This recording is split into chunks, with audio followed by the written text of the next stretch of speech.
অতি কম সময়ৰ ভিতৰত ইজি টেষ্টি আৰু হেল্ডি চেণ্ডউইচ যদি খাব বিচাৰে তেন্তে এনেকৈ বনাই খাব পাৰে প্ৰথমতে এয়া পনীৰ লৈছোঁ গ্ৰেট কৰি অকমান আৰু লগতে লৈছোঁ গাজৰ অকমান নেক্সট লৈছোঁ ইয়াতে পিয়াজ অকমান সৰু সৰুকৈ কাটি আৰু ধনিয়া পাত দিছোঁ আৰু লৈছোঁ ইয়াতে চিজ অকমান লগতে এয়া দৈ লৈছোঁ গোটা দৈ অকমান লৈছোঁ তো ইয়াৰ পিছতে দিছোঁ ইয়াতে ব্লেক সল্ট আৰু অৰেগেনো অকমান তো এইখিনি দি মেলি ভালকৈ মিক্স কৰি ললোঁ নেক্সট লৈছোঁ ইয়াতে ব্ৰেড দুখন আৰু এতিয়া এয়া ব্ৰেডৰ ওপৰত পনীৰ মিক্সিংখিনি ভালকৈ লগাই ললোঁ গোটেইখিনি কভাৰ কৰি নেক্সট মই পেন এটাত এচামুচ বাটাৰ দিলোঁ তো বাটাৰখিনি মেল্ট হৈ যোৱাৰ পিছতে ইয়াতে মই দি দিম এতিয়া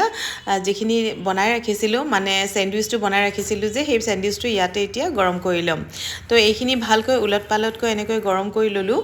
আৰু লগতে তিলো অকমান দিছিলোঁ মই কোলা তিল বগা তিল দিলেও হয় তো মোৰ নাছিলে সেইকাৰণে কোলা তিল দি দিছোঁ ভালো লাগে দেখিবলৈ খাবও ভাল লাগে তো এনেকৈ বনাই ললোঁ আৰু এয়া ৰেডি হৈ গ'ল মোৰ আৰু সঁচাকৈ কৈছোঁ ইমানেই খাবলৈ ভাল লাগে নহয় আৰু এইবোৰ নহয় বাচ্চাক টিফিনত দিলেও খাই ভাল পায় লগতে ৰাতিপুৱা ব্ৰেকফাষ্টত মানে অতি সোনকালে বনাই খাব পৰা যায় তো এনেকৈ বনালোঁ আপোনালোকৰ যদি ভাল লাগিছে তেন্তে কেতিয়াবা ট্ৰাই কৰি চাব আজিলৈ আহিছোঁ পুনৰ লগ পাম